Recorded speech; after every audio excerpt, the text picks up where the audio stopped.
जय हिंद दोस्तों, कैसे हैं आप सब लोग। गाइस, मेरे पास एक कॉमन क्वेश्चन आता है। बहुत सारे लोगों ने क्वेश्चन किया है। सपोज करिए कि आप किसी प्रॉपर्टी को खरीदते हैं तो लोगों के मन में एक डाउट ये होता है कि उस प्रॉपर्टी की पर्टिकुलर रजिस्ट्री कैसे कराई जाए, और रजिस्ट्री कराने में वो प्रॉपर्टी एक पुरुष के नाम पे कराई जाए या फिर जेंट्स के नाम पे या फिर लेडी के नाम पे कराई जाए। कि लोगों का ये होता है कि अगर हम मेल वर्सेस फीमेल देखें तो लोगों का ऐसा मानना है कि फीमेल के केस में थोड़ा सा क्या है कि रजिस्ट्री का चार्ज कम लगता है, ऐसा लोगों का मानना है। तो इसकी मत पीछे का बिहाइंड सीन क्या है और रजिस्ट्री कराने का कंप्लीट प्रोसेस क्या है, रजिस्ट्री कराने के लिए आपको किन किन चीजों का ध्यान रखना चाहिए। क्योंकि अगर आप किसी भी प्रॉपर्टी की रजिस्ट्री कराते हैं, किसी भी आप प्रॉपर्टी की अगर रजिस्ट्री कराएंगे तो उसके लिए आपको कुछ चीजों को ध्यान में रखना ही पड़ेगा।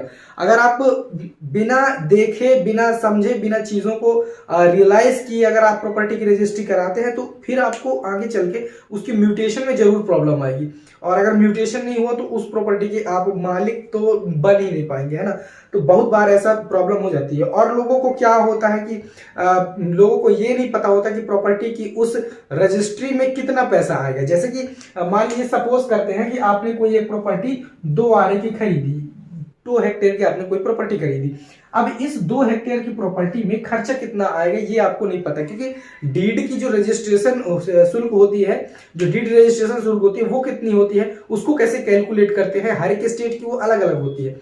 पर्टिकुलर इसे कैसे कैलकुलेट करते हैं, रजिस्ट्री कराने के लिए जरूरी डॉक्यूमेंट्स क्या है, इसकी कंप्लीट प्रोसेस क्या है, और रजिस्टर्ड डीड बनवाने के लिए क्या क्या डॉक्यूमेंट्स लगते हैं, रजिस्ट्री की शुल्क कैसे कैलकुलेट करें, और या फिर रजिस्ट्री मेल के नाम पे कराई जाए फीमेल के नाम पे, आज इस वीडियो पे कंप्लीट प्रोसेस जानेंगे। सो वीडियो को कंप्लीट देखिएगा, इसमें आपको फुल क्लियरिटी हो जाएगी कि आपको प्रॉपर्टी की रजिस्ट्री कैसे करानी है और रजिस्ट्री कराने के लिए किन किन डॉक्यूमेंट्स की जरूरत होगी, आप रजिस्ट्री शुल्क कैसे कैलकुलेट करेंगे, जो आपकी स्टाम्प ड्यूटी लगती है वो आप कैसे कैलकुलेट करेंगे। हेलो गाइस, मैं हूं चंद्रभान चक्रवर्ती, आप देख रहे हैं अपना यूट्यूब चैनल टेक रेवेन्यू। चलिए वीडियो की तरफ चलते हैं।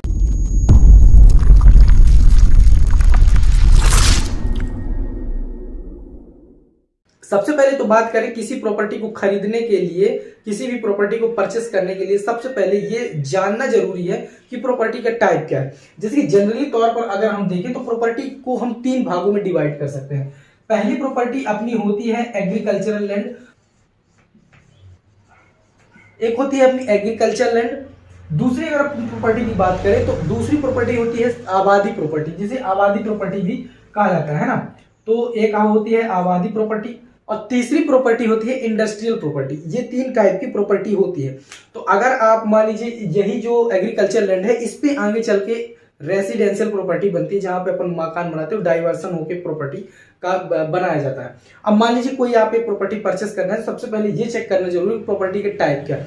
अगर आप किसी एक एग्रीकल्चर लैंड को परचेस करते हैं तो सबसे पहले आपको उस प्रॉपर्टी का ये चेक करना चाहिए कि वो प्रॉपर्टी जिस आदमी ने बेचा है आपको, या जो आदमी बेचना चाह रहा है, क्या रियल मायने में उसकी प्रॉपर्टी है। अगर आप ये चेक कर लेते हैं तो फिर आपको ये चेक करना चाहिए कि ये जो प्रॉपर्टी है पर्टिकुलर इंडिविजुअल उसकी प्रॉपर्टी है या फिर उसके भाइयों के नाम पे भी शामिल खाते की प्रॉपर्टी है। अगर उसके शामिल खाते की प्रॉपर्टी, तो जब प्रॉपर्टी का बंटवारा हो जाए, यानी कि जब प्रॉपर्टी का डिवाइडेशन भाई भाई में हो जाए, तो ही आप उस प्रॉपर्टी को खरीदिए। अदरवाइज आप ये भी कर सकते हैं कि उस हिस्से में जितनी प्रॉपर्टी आती है, तो जितना जो आदमी बेचना चाहता है, जितनी उसके हिस्से की प्रॉपर्टी उतना ही आप लीजिए। पहली बात तो ये। इसको अगर एग्जाम्पल के तौर पर आप अपन समझे तो मान लीजिए किसी एक प्रॉपर्टी का रकबा 0.9 हेक्टेयर है, तो इसमें से अगर 3 लोगों का हिस्सा बांटे तो 0.033 हेक्टेयर आएगा। तो अगर कोई आदमी बेचना चाह रहा है तो 0.03 हेक्टेयर ही बेच पाएगा, है ना। तो सबसे पहले ये देखना जरूरी है। अब प्रॉपर्टी के टाइप को देखने के बाद बात आती है कि और प्रॉपर्टी में क्या क्या चेक करना चाहिए। इसके बाद दूसरा जो सबसे मेजर पॉइंट है वो आपको उस प्रॉपर्टी का पावर ऑफ अटॉर्नी चेक करना चाहिए। अगर आप किसी प्रॉपर्टी को खरीदते हैं तो प्रॉपर्टी को पावर ऑफ अटॉर्नी चेक करना जरूरी है ना। प्रॉपर्टी की पावर ऑफ अटॉर्नी आप चेक कीजिए, क्या किसी आदमी के नाम पर पावर ऑफ अटॉर्नी की गई है उस प्रॉपर्टी की पर्टिकुलर। अगर प्रॉपर्टी की पावर ऑफ अटॉर्नी की गई है तो आप उसे वेरीफाई कीजिए कि उसका जो प्रिंसिपल कौन है और एजेंट कौन है। इसके बाद उस प्रॉपर्टी को आप ये देखिए कि क्या वो प्रॉपर्टी कहीं पे रहन गहन में तो नहीं है। जैसे बहुत से लोग क्या करते हैं कि प्रॉपर्टी को एक रजिस्टर्ड या फिर बिक्रीनामा के आधार पर बेच देते हैं। तो आप ये देखिए कि क्या प्रॉपर्टी कहीं पे गहन में तो नहीं है, या फिर किसी को बेचा तो नहीं गया है, या फिर किसी को रेंट में तो नहीं दिया गया है। तो ये चीज आप वेरीफाई करिए एक प्रॉपर्टी को खरीदने के पहले। तीसरी बात, उस प्रॉपर्टी पे आप ये देखिए कि क्या प्रॉपर्टी पहले से बेची तो नहीं गई है किसी को, या फिर बहुत सारे लोग ऐसे होते हैं कि प्रॉपर्टी खरीदने के बाद उस प्रॉपर्टी को दोबारा बेच देते हैं। मतलब जो प्रॉपर्टी बिकती है तो बेचने वाला उस प्रॉपर्टी को दोबारा बेच दे। कैसे बेच देता है कि अगर खरीदने वाले ने म्यूटेशन नहीं कराया तो प्रॉपर्टी को दोबारा बेच सकता है वो। तो पहले आप ये चेक कर लीजिए।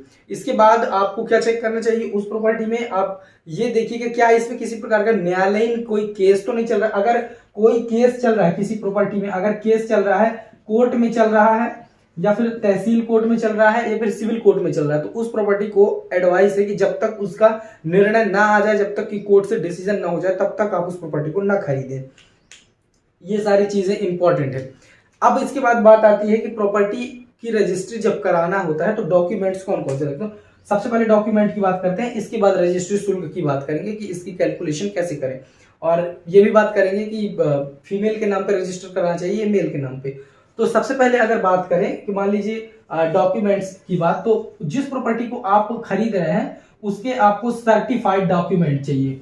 तो सर्टिफाइड डॉक्यूमेंट्स आप निकाल लीजिए उस प्रॉपर्टी के, है ना, सर्टिफाइड डॉक्यूमेंट। इसके बाद दूसरी बात आती है उस प्रॉपर्टी से रिलेटेड जो एक चौहद्दी पटवारी बनाता है, लेखपाल बना के एक चौहद्दी देता है, तो वो आपको यहां पर चाहिए।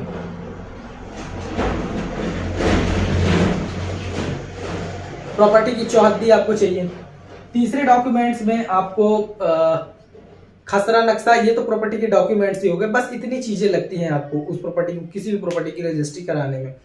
अब बात करते हैं कि प्रॉपर्टी की रजिस्ट्री मेल में करानी चाहिए या फीमेल के नाम पे करानी चाहिए। प्रॉपर्टी रजिस्ट्री में अगर आप मेल के नाम पर प्रॉपर्टी को रजिस्टर्ड कराते हैं या फिर फीमेल के नाम पे, थोड़ी सी क्या होता है टैक्सेशन में, जैसे स्टाम्प ड्यूटी फीमेल में थोड़ा सा कम लगती है, लेकिन मेल में थोड़ा सा फीमेल के रिजर्वेशन का प्रॉफिट उसे मिल जाता है। लेकिन ऐसा नहीं है कि ज्यादा डिफरेंस हो, ज्यादा डिफरेंस नहीं होता। ये डिफरेंस अगर आपको लेने तो आप गिफ्ट डीड के रूप में ले सकते हैं, है ना। अब बात करते हैं कि किसी भी प्रॉपर्टी को रजिस्टर कराने के लिए ये स्टाम्प ड्यूटी की जो कैलकुलेशन है उसे कैसे कैलकुलेट करें। तो हर एक स्टेट की अपनी अपनी आईजीआर की साइट होती है। तो आप जिस भी स्टेट की प्रॉपर्टी को परचेस कर रहे हैं उस स्टेट की आईजीआर की साइट पे जाके इसे कैलकुलेट कर सकते हैं। फॉर एग्जांपल अगर आप मध्य प्रदेश से बिलोंग करते हैं तो आप एमपी आईजीआर में जाएंगे, या फिर अगर आप यूपी से बिलोंग करते हैं तो आप यूपी आईजीआर में जाएंगे। अगर आप छत्तीसगढ़ से बिलोंग करते हैं तो सीजीआईजीआर की साइट पे जाएंगे। ये साइट्स में जाके आप अपना एक अकाउंट क्रिएट करके और यहां से अपना स्टाम्प ड्यूटी कैलकुलेशन कर सकते हैं। सो गाइस, ये था आज का वीडियो में आपने जाना कि आप प्रॉपर्टी की कंप्लीट प्रोसेस रजिस्ट्रेशन की क्या होती है। अगर आपको पसंद आया हो वीडियो तो लाइक करें, दोस्तों के साथ शेयर करें, चैनल पर नए तो सब्सक्राइब कीजिएगा। मिलते हैं नेक्स्ट वीडियो में, तब तक के लिए जय हिंद।